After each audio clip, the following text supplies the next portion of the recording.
حضرت ابو بکر صدیق ہر جمعے کو ایک غلام آزاد کرتے تھے کہ ہر عضو کے بدلے میں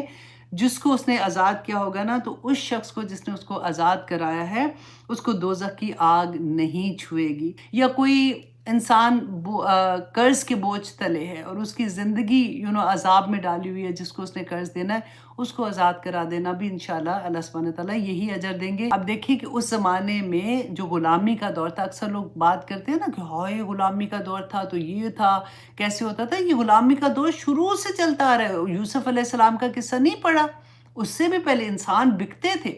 مال ہوتا تھا، جیسے گائے بھینس بکری مال ہوتی تھی نا، اسی طرح سے انسان مال ہوتے تھے کہ جو جنگوں میں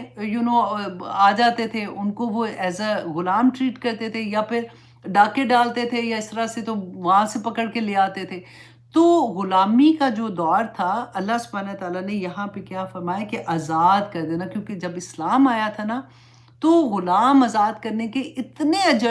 اجر تھے کہ حضرت ابو بکر صدیق ہر جمعے کو ایک غلام آزاد کرتے تھے۔ تو اسی طرح سے لوگوں کو ڈفرینٹ انسینٹیو دے کے بتایا گیا کہ دیکھو تم ایسے کرو گے، غلام آزاد کر دو تو یہ ہو جائے گا، اتنا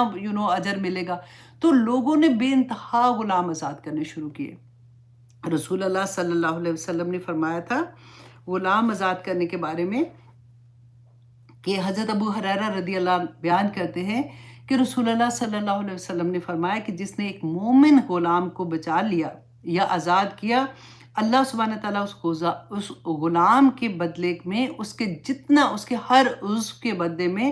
جس کو اس نے آزاد کیا ہوگا نا، تو اس شخص کو جس نے اس کو آزاد کرایا ہے اس کو دوزخ کی آگ نہیں چھوئے گی۔ ہاتھ کے بدلے ہاتھ، پاؤں کے بدلے پاؤں، ایک بال کے بدلے ایک بال۔ اللہ اکبر! اتنا بڑا، جب ہم ایسی حدیث پڑھتے ہیں نا تو آنیسٹلی دل چاہتا ہے کہ ہائے ہم کیسے یہ کریں۔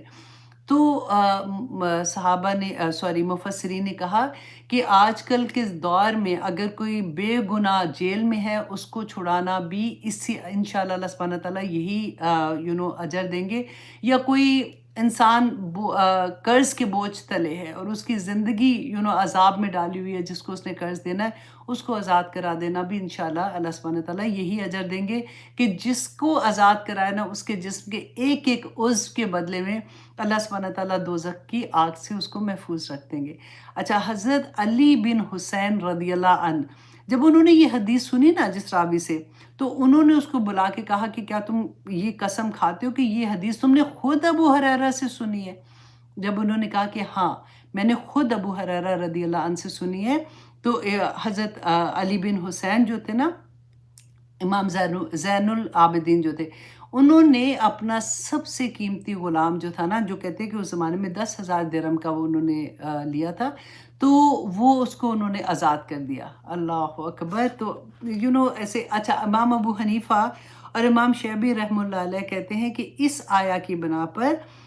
غلام کو آزاد کرنا صدقے سے افضل ہے، کیونکہ اللہ سبحانہ تعالیٰ نے اس کا ذکر صدقے کے سے زیادہ افضل کیا ہے۔ اچھا جی، اب یہاں پہ غلام آزاد کر دینے کے بارے میں اللہ سبحانہ تعالیٰ نے فرمایا او اطعام فی یوم ذی مسغبہ، یا پھر کھانا کھلانا ایک دن میں جو بھوک والا دن ہوگا۔ تو بھوکے کو کھانا کھلانے کے بارے میں رسول اللہ صلی اللہ علیہ وسلم کی اتنی پیاری حدیث ہے کہ رسول اللہ صلی اللہ علیہ وسلم کے پاس ایک صحابی آئے اور انہوں نے کہا کہ یا رسول اللہ میرا دل بہت سخت ہے، مجھے سمجھ نہیں آتی میں کیسے اس کو نرم کروں۔ ہوتا ہے نا کئی دفعہ کہ لگتا ہے کہ دل میں سختی سی آ گئی ہے، تو رسول اللہ صلی اللہ علیہ وسلم نے فرمایا تھا کہ یتیم کے سر کے اوپر ہاتھ پھیرو اور مسکین کو کھانا کھلاؤ، اس سے تمہارا دل جو ہے نا اس کی سختی ختم ہو جائے گی۔ پھر فرمایا کہ یتیمن ذا مقربہ، کہ کسی یتیم اور قرابت دار کو، دیکھیں یہاں پہ غور کریں، اس کو انڈرلائن کریں، کیونکہ باہر کسی کو مدد کرنا آسان لگتا ہے، آپ وہاں آرام سے کر دیں گے، لیکن فیملی میں جب ایسی چیز ہوتی ہے نا تو وہاں پہ آپ کے 100 کویسچنز ہو جاتے ہیں۔